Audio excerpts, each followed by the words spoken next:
Look at The Kiss. You've seen it 1,000 times. On posters, on coffee mugs, on the wall of that friend who wanted their apartment to feel cultured. It's the second most reproduced painting in the world after the Mona Lisa. Now look at her face. Her eyes are closed. Her head is tilted away from him. His hands cradle her face, but hers, one pulls his head closer, the other rests on his hand, half holding, half resisting. She is not passive. She is not surrendering, and almost nobody knows her name. Gustav Klimt was born in 1862 in Baumgarten, a small town outside Vienna. His father, Ernst Klimt, was a gold engraver, a man who spent his life carving delicate patterns into precious metal. The family was poor, 7 children, one small apartment, the smell of metal dust and engraving tools everywhere. Gustav learned gold before he learned paint. His father taught him to see light not as something you capture with a brush, but as something that lives inside the material itself. Gold doesn't need to be painted. Gold is light, frozen. Now fast forward to 1903. Klimt is 41 years old, already a successful painter, already controversial.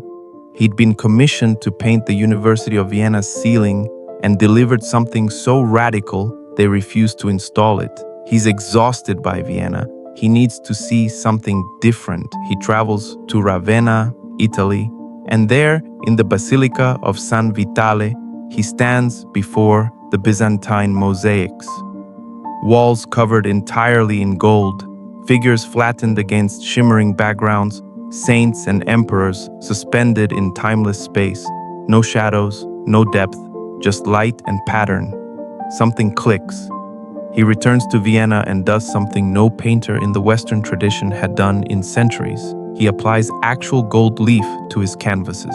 Not gold-colored paint, real gold, hammered into sheets thinner than human hair, layer upon layer. 8 different types of metal, including silver and platinum. The Kiss is not a painting, it's a piece of jewelry the size of a wall. Think about that for a second. The son of a poor gold engraver, a man who grew up watching his father hunched over tiny metal plates in a cramped Vienna apartment, had found a way to turn his father's craft into fine art. He took the family trade and made it immortal. Her name was Emilie Flöge. She was born in 1874, 12 years younger than Klimt. Her father was a successful manufacturer of meerschaum pipes. She had every advantage Klimt didn't. Money, stability, a family business that expected her to marry well and settle down. She refused all of it. Instead, she became one of the most radical fashion designers of her era. While Viennese women were still laced into whalebone corsets that crushed their ribs and rearranged their internal organs, Emilie was designing loose, flowing dresses with no corset at all. Empire waists, wide sleeves, bold patterns inspired by Hungarian and Slavic folk embroidery. She was a feminist before the word existed in German. Klimt met her through her sister Helene, who married his brother Ernst. But Ernst died young, and in the aftermath of that grief, Gustav and Emilie found each other. Here's what we know. They were together for 27 years. They wrote each other hundreds of postcards. Klimt sent her one nearly every day when they were apart, sometimes 2. They spent every summer together at the Attersee Lake, where she had a country house. He painted her portrait, though not the kiss, technically, at least not in a way anyone can prove. Here's what we don't know: whether they were ever physically intimate. The Viennese society of 1900 didn't know what to make of them. They weren't married, they didn't live together, she ran her own business, he painted other women. And yet Emilie was the constant, the one he returned to, the one whose name he spoke last. What were they? Maybe they were exactly what they appeared to be, 2 people who built a life together on their own terms, a painter who couldn't be owned, and a designer who refused to be, a love that didn't need a contract to be real. And yet, when you look at the kiss now, knowing what you know about Emilie, it's impossible not to see her. The woman in the painting wears a dress covered in circular floral patterns. It looks exactly like Emilie's reform dresses. Her hair is dark and coiled, like Emilie's. Her posture, receiving the kiss but not melting into it, present but not consumed, that's Emilie too. January 1918. The Spanish flu was sweeping through Europe.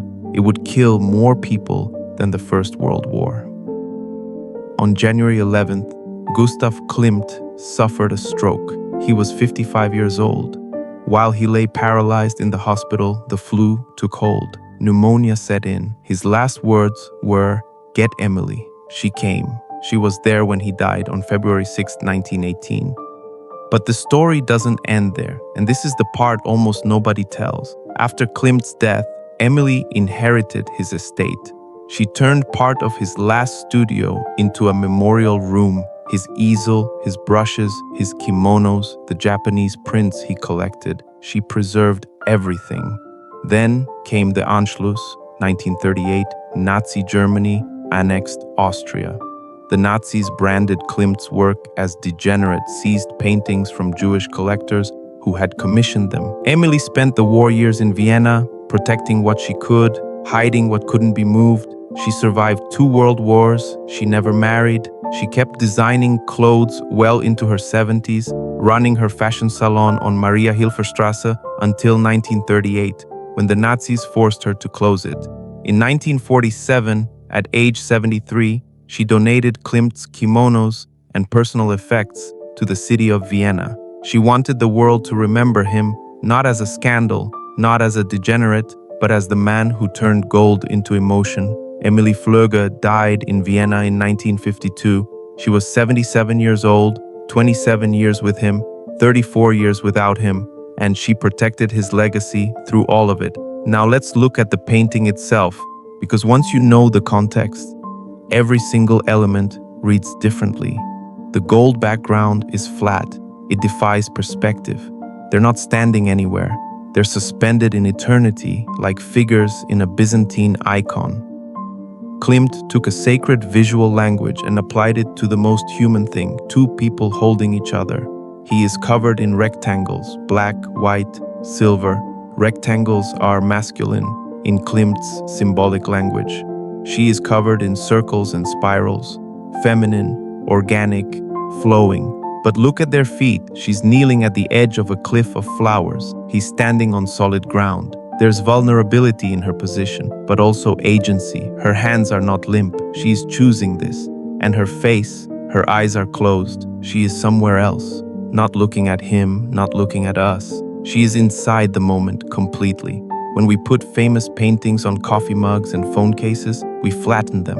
We forget that a human being made them, that a man who grew up smelling metal dust in a cramped Vienna apartment figured out how to turn his father's craft into something transcendent, that the woman in that golden embrace was probably the one person who understood him completely, and that she spent 34 years after his death making sure the world would remember him. The kiss is not just romantic, it's an act of preservation. Klimt pressed gold and love and Emily into a canvas, and 116 years later, we are still standing in front of it, still feeling it, still trying to understand what passes between 2 people when no one else is watching. Which detail in the kiss do you find most revealing? The gold, her closed eyes, the cliff of flowers at her feet? Comment below. I read every single one. Hit subscribe. Next week, we return to another masterpiece and the hidden story behind the brushstrokes that makes you feel the art in a completely different way.